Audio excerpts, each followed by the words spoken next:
UFC on Fox press conference has just ended. I'm joined by UFC President Dana White here in Sacramento, California. Dana, before we get into this card, you announced the strawweight division for women, also competing on the Ultimate Fighter. Why now? Because it was time. I mean, the division is stacked. There's tons of talent. And obviously the 135-pound division went very well. So now is the time.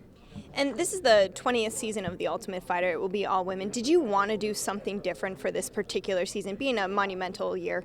Well, I don't know how different you can do things for The Ultimate Fighter. I mean, it is what it is. The women's season went very well. And having an entire season with women, not only that, but crowning a champion, it's never been done. We took all the best, and there's going to be more. There's more coming in.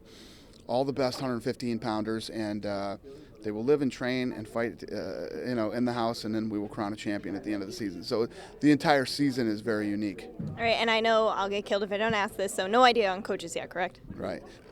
We still haven't done the Weidman-Silva fight. Has to happen, and then we get into the new year and fight. You know, the landscape changes so much with people either being injured or losing or whatever happens. So as we get closer, we'll pick the coaches. This card on Fox is headlined by Demetrius Johnson and Joseph Benavidez. I know you touched on it a little bit during the press conference, but can you just kind of talk about what the flyweights bring to the UFC roster? Yeah, first of all, they're exciting. Their fights are nonstop action. I mean, Demetrius Johnson is without a doubt the fastest guy in the UFC and possibly even in the sport. They're fun, they're exciting to watch. I remember a day when people told me that we could never headline a show with 155-pounders.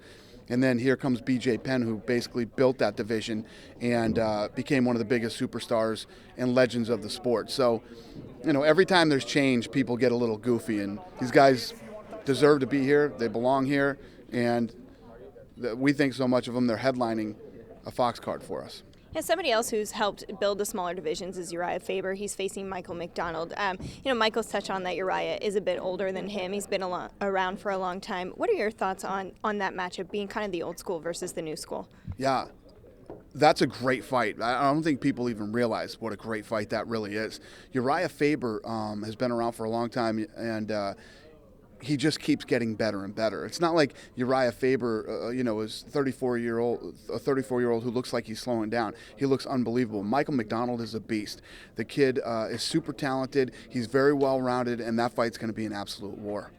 And the fight after that is Chad Mendes versus Nick Lentz. And we saw a little bit of aggression between the two of them, which is uncharacteristic for both of them. What did you think, and does that help you get hyped for a fight more? Yeah, I think that from what I got out of this thing here today, I think they're both tired of not getting the props they feel they deserve. And, Chad Mendes has been on a tear. He looks unbelievable. And Nick Lentz stepped up to take this opportunity. He had another fight. He was offered this fight and took it.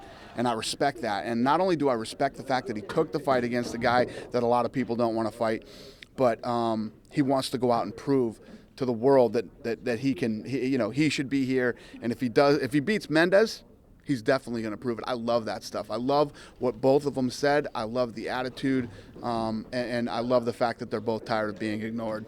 Yeah, and that fight was bumped up because Carlos Condit and Matt Brown fell off the card. What was your reaction? Because so many people were looking forward to that. It was almost guaranteed to be a war. Yeah, such a good fight. These things happen. It's unfortunate, and especially if you're in Carlos Condit's shoes. He's healthy and ready to go and can't fight on this card. And Matt Brown, I call Matt Brown Mr. Fox. I mean, every time he fights on Fox, he destroys people. So it sucks. All right, let's change topics. Let's go to UFC 168. I'm hearing that there's going to be some special things planned for that fight week. It's obviously a huge rematch between Silva and Weidman. Is there anything that fans can look forward to 168 fight week? I don't care what we do. I don't care if we drop gold bars from the ceiling, if we hand out $100 bills at the door. I don't give a what we do that night. Nothing. As a fight fan myself, and I cannot express this enough, I've been talking about this for months. When the lights drop and those two walk into that arena through the tunnels, it's going to be insane. I mean, I can't explain it enough how I feel about this fight.